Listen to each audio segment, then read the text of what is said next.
Et vous voyez quelques extraits du fameux Festival Rocher des Âges de 1975. Comment vous voyez la promiscuité, les femmes presque nues qui s'amourachent avec des hommes, des gens qui fument la cigarette en plein festival, la musique rock métallique qui est jouée. Et c'était un festival de hippies en 1975 où des drogués, des efféminés, des homosexuels, des débauchés, des fornicateurs viennent faire des choses terribles. Les femmes sont habillées à la légère. Et cela n'est pas le standard, ce n'est pas le standard de la parole de Dieu. Et quand nous allons dans la parole, j'ouvre tout simplement une parenthèse par rapport à comment la femme ne doit pas enseigner. Quand on va à 1 Timothée chapitre 2, à partir du verset 9, je veux aussi que les femmes, vêtues d'une manière décente, voilà, vêtues d'une manière décente, avec pudeur et modestie, ne se parlent ni de tresses, ni d'or, ni de perles, ni d'habits somptueux. Pas comme le dead end du ministère de la voix, c'est la voie vers la mort, la voie où il n'y a pas de retour, où les gens s'habillent de manière indécente. Mais la Bible dit que les femmes doivent s'habiller de manière pudique, avec pudeur et modestie, ne se parlent ni de tresses, ni d'or, ni de perles, ni d'habits somptueux, mais qu'elles se parlent de bonnes œuvres, comme il convient à des femmes qui font profession de servir Dieu. D'ailleurs, il y a quelques extraits de cet abominable spectacle qu'ils ont fait, les adeptes de l'esprit. Et quand vous suivez les adeptes de l'esprit, qu'est-ce que vous constatez? C'est un spectacle de débauche, vraiment une orgie, comme le spectacle de Burning Man que j'ai dénoncé, des orgies dignes de Hollywood. Et les enfants étaient dans la salle. Et je vais d'ailleurs ouvrir une parenthèse par rapport à ça. Vous-même, vous avez regardé cela. D'ailleurs, avant de vous passer la parole, moi-même, j'ai regardé cela à l'époque. Je me demande comment j'ai apprécié un seul instant cet abominable spectacle. Je me demande comment j'ai fait voir ce spectacle abominable dans des congrégations, dans ce qu'ils appellent les brindis ou les réunions de rabots. Je me demande comment regarder ça avec les enfants. Ici aux États-Unis, il y a des États où vous montrez ce spectacle aux enfants, on va vous arracher les enfants, vous irez en prison et à juste titre. Et voilà ce qui se passait. C'est pas surprenant donc que beaucoup de chrétiens comme mon petit frère peuvent avoir une vie de débauche, divorcer, se remarier, forniquer, les femmes peuvent tromper. Regardez, quel match sur votre écran qui s'amourache en dansant, en faisant des danses avec une femme, des danses impudiques. Soi-disant, ils sont en train de faire un séminaire comment vaincre l'ennemi. Ils sont plutôt vaincus par l'ennemi. Ils sont plutôt en train d'adorer les démons de concupiscence et de lubricité. J'aimerais que vous commentiez tout petit peu sur cette parenthèse que je viens d'ouvrir sur ce spectacle abominable qui défile sur votre écran. J'aimerais d'abord vous demander pardon, chers auditeurs, parce qu'en fait, je vous expose à ce que nous avons nous-mêmes été exposés. Et la décision de montrer cela n'a pas été à la légère. Il faut que les hommes, le monde entier, sachent à quel point nous sommes dans l'abomination. Raison pour laquelle il y a la débauche, la perversité. Je vous passe la parole, Jean-François Grasse. Merci pour la parole, Georges. Alors, effectivement, nous avons aussi suivi les athlètes de l'esprit à plusieurs reprises. Et de regarder avec un œil neuf aujourd'hui, notre lecture était vraiment différente. C'est marrant. Alors, c'est vrai qu'on ne voyait pas les choses sous cet angle-là auparavant. Et effectivement, ce qui nous a frappé, moi, la première chose qui m'a frappé, je me suis posé une question, je disais comment, alors que il y a quand même des choses qui sont des directives claires qui sont données par Dieu dans sa parole concernant notre marche, notre attitude, notre tenue vestimentaire et notamment pour les femmes. Je me suis dit comment une femme chrétienne née de nouveau de l'Esprit de Dieu, rachetée par le sang précieux du Christ, comment peut-on exposer une femme aussi précieuse en l'exposant dans une telle tenue, alors que Dieu recommande de la pudeur, de la modestie? Comment cela ne nous a pas frappé à l'époque? Il y avait vraiment un esprit de séduction, une séduction. Et d'aveuglement. Exactement, une séduction. Et qu'on n'a pas vu ça comme ça. Et si on regarde bien la vidéo que tu as postée dernièrement avec ce résumé des athlètes de l'esprit, je te montrais un graphique. Je te disais, mais regarde cette tenue dans laquelle est Martinelle. on peut deviner, excusez-moi l'expression, c'est partie intime. C'est partie intime. Et à la fin de la vidéo, vous voyez un espèce de leggings à bretelles blanc, avec ses cheveux mi-longs, et j'ai dit, j'ai mis pause pour que Grace puisse avoir la même nature que moi. J'ai dit, mais tu ne vois pas que ça fait très homosexuel quand même, avec une petite bretelle comme ça qui tombait juste au-dessus, sous les pectoraux, très épineux. Et j'ai dit, quand même, ce n'est pas une tenue convenable pour un homme de Dieu. On doit respecter ceux qui sont les porte-paroles, ceux qui parlent pour Dieu. J'aurais du mal à imaginer un homme comme Pierre, un homme comme Paul, un homme comme Jacques, dans une tenue pareille. Comment avons-nous pu tolérer cela et comment avons-nous pu accepter que nos sœurs puissent être exposées de la telle manière? Où est la décence? Où est la pudeur? Où est la modestie? Voilà ce qui m'a frappé. Et c'est pas étonnant qu'effectivement, au sein du ministère de la Voix, on constate une certaine légèreté, un certain compromis. L'impudicité, nous l'avons vécu. On y viendra à l'envers du décor, puisque nous avons été un témoin, mais des témoins oculaires, nous avons entendu, nous savions des scandales à répétition se produisaient. Moi, j'étais témoin oculaire. Il y a d'ailleurs un chrétien, coordinateur de Rameau, Emmanuel Binelli, qui est mort du sida au Cameroun, homosexuel. Il y avait un autre chrétien qui avait surpris. Lui, il était tellement zélé, un chrétien congolais. Il s'appelle, je pense qu'il vit toujours, il s'appelle El Sita Ben Mwaloke. Il était en séjour au Cameroun, Ben Sita El Mwaloke, qui avait surpris le coordinateur de Rameau, Emmanuel Binelli, dans la maison, en acte de sodomie avec d'autres chrétiens. Ça vient de Craig Matilda. Voir le ministère de la Voix, et il est mort de sida. Toi, tu as été témoin auditif, moi j'ai été témoin oculaire. Moi-même, je me suis vautré dans la débauche, dans la fornication, l'adultère avec les femmes d'autrui, couchant avec les sœurs, soi-disant sœurs en Christ dans la maisonnée. Je l'ai fait. Je lève ma main droite vers Dieu pour dire que je ne viens pas ici pour condamner, je l'ai fait. Est-ce que Grâce, tu as aussi des commentaires à faire en tant que mère? Comment tu regardais ces choses avant? Oui, avant, j'étais mineure quand je regardais ça. Et, du haut en Afrique, du haut de mes 11, 12 ou 13 ans à l'époque, c'était choquant pour nous, parce qu'on avait les tantes, on avait les grands-mères, on avait nos oncles, on avait des frères. C'était choquant de voir les gens accoutrement comme ça, l'homme et les femmes qui n'étaient pas vêtues, qui ne se couvraient pas le corps. Mais ce qu'on nous a appris à regarder, c'était la bénitiation du royaume spirituel de l'ennemi. Vous voyez carrément la photo qui vient de passer, comment le visage est carrément enfui dans l'entrejambe de la femme. Incroyable.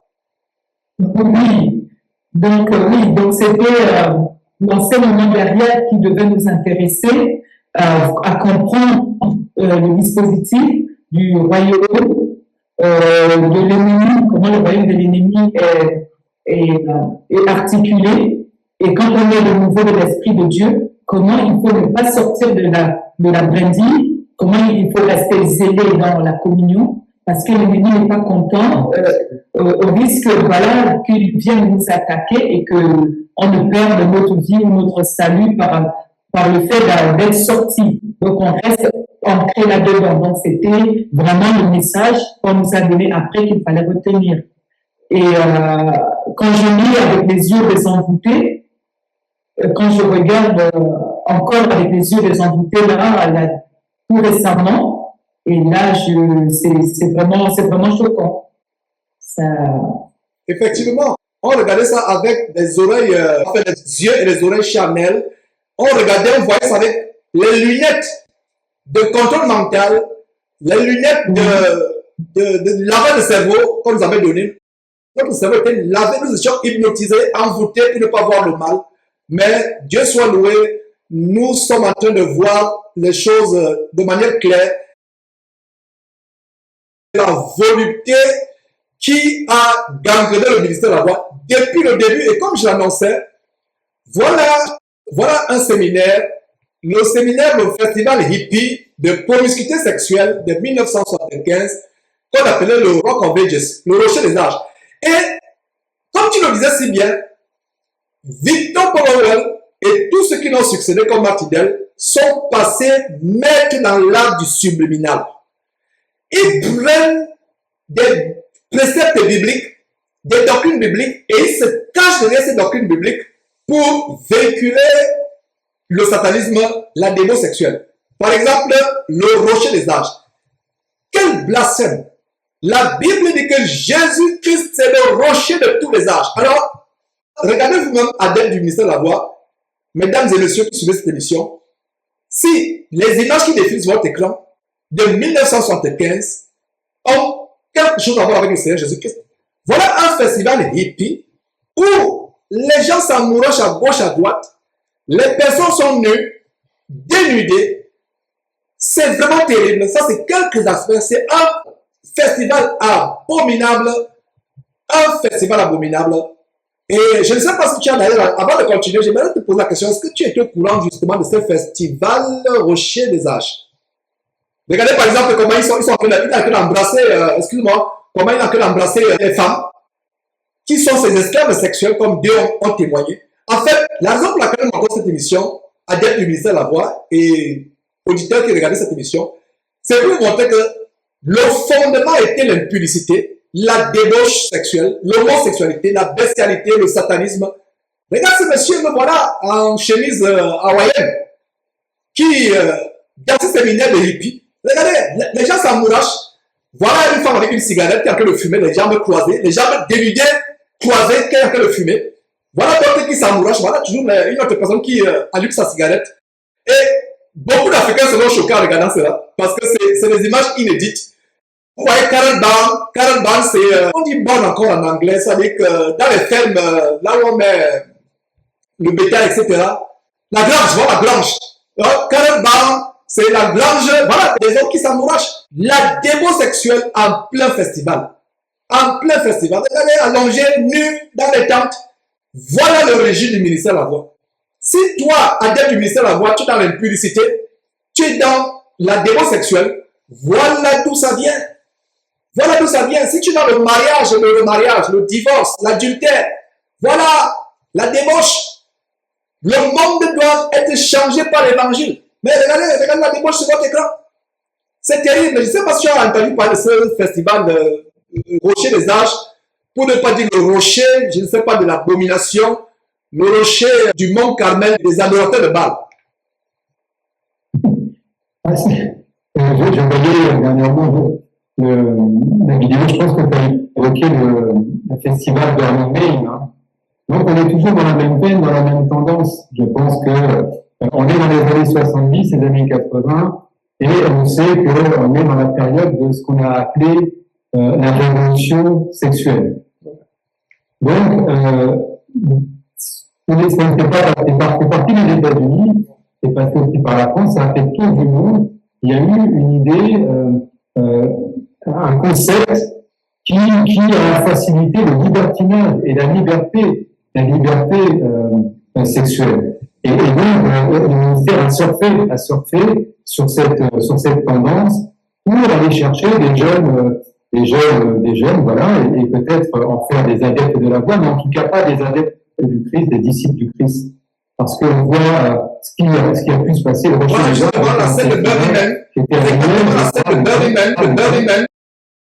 Voilà, il a perduré jusqu'à, je pense, au milieu des années 80, voire fin des années 80.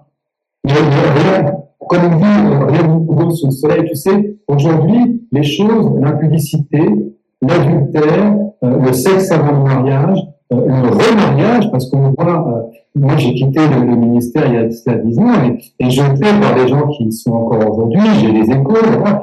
Certains collaborateurs, des gens qui sont regardés comme des responsables, des colonnes au sein de cette assemblée, donc des pasteurs en quelque sorte, ces gens-là ont quitté leur épouse et se sont mis avec une autre femme, c'est connu, c'est sûr, mais ça ne gêne personne. Des fils de dirigeants ont multiplié les partenaires, multiplier les partenaires. Quand je dis multiplier, c'est un garçon qui va avoir connu plusieurs partenaires. Alors, ça, c'est sûr, donc il fallait un petit peu l'écarter, mais ils sont toujours au sein du ministère. Il y avait une certaine légèreté, et là, je vais parler sans vouloir trop les pointer du doigt, mais au sein des productions de la voix, donc et je pense que ça, c'est spécifique à beaucoup d'assemblées. Je pense que s'il n'y a pas de la rigueur, s'il n'y a pas un cœur ferme et des gens vraiment tournés vers Dieu, et surtout des tenues vestimentaires, parce qu'on voit de jeunes sœurs arriver à des répétitions où même se prennent. On avait les réunions vraiment, il n'était pas choquant de voir les genoux des sœurs, les bras, la nuque. Voilà, il n'y avait pas de comment dire, de pudeur, il n'y avait pas de modestie, il n'y avait pas, la femme ne se voilait pas. Je pense qu'on viendra à un moment donné parler de la doctrine, genre. Mais voilà, rien de nouveau sous le soleil. Ça se fait toujours aujourd'hui. Il y a toujours cette légèreté, mais les choses se font d'une manière un peu plus cachée. Et seuls ceux qui sont à un certain niveau, travaillent un peu dans les coulisses, sont au contact des grands dirigeants, vont parfois être au courant de ces choses-là, parce que ça se fait vraiment d'une manière subtile, mais on le sait. On sait qu'il y a de la légèreté, il y a de l'impudicité, il y a de la douteur, et c'est pas normal. C'est pas normal au sein d'une assemblée chrétienne, ce genre de choses doit être traité. Et il doit être traité avec rigueur, avec fermeté. On ne peut pas accepter ça. Voilà. Donc, c'est pas le but, c'est pas le sujet, mais je veux dire, on viendra sûrement, si le temps nous permet, aux contradictions et puis aux erreurs doctrinales qui nous ont poussés à partir. Et voilà, mais c'est vrai que ça ne me choque pas. Le Rocher les Âges était peut-être, oui, un lieu où cette liberté, ce libertinage était courant, finalement. Ouais. Et justement, les gens vont dire que non, ça s'est passé il y a plusieurs années, il y a environ 40 ans que cela s'est passé, que ça ne se passe pas aujourd'hui. Mais regardez, après avoir suivi ce festival de débauche sexuelle de 1975 aux États-Unis, au Imperial College Festival, au Rocher des Âges en 1975, les gens vont dire que non, c'est vieux ça ne se passe plus aujourd'hui. Regardez ce qui se passe du côté de la Belgique. Ça va vous choquer. Un spectacle de célébration du 80e anniversaire de cette abominable secte. La Bible dit, n'aimez pas le monde, ni les choses qui sont dans le monde. Si quelqu'un aime le monde, la musique mondaine, les choses mondaines, la musique mondaine, n'aimez pas le monde, ni les choses qui sont dans le monde. Si quelqu'un aime le monde, l'amour de Dieu n'est pas en lui, Donc, regardez mes frères et sœurs, l'année passée, en Belgique, la continuation de ce festival Rocher des Âges de débauche sexuelle, de promiscuité de 1975, qui se poursuit jusqu'à aujourd'hui, c'est pour montrer que la racine est là. Suivez vous-même, c'est quelques extraits. Mettez-vous debout, nous allons danser les moutachis dans le Seigneur. On y va!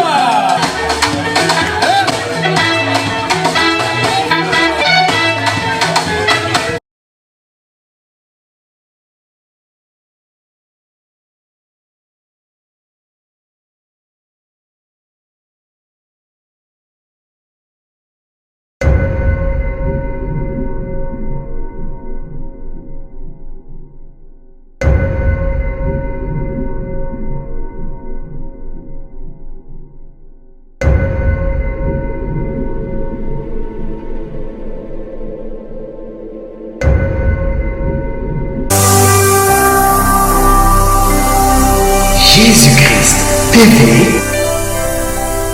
vous connaîtrez la vérité et la vérité vous affranchira.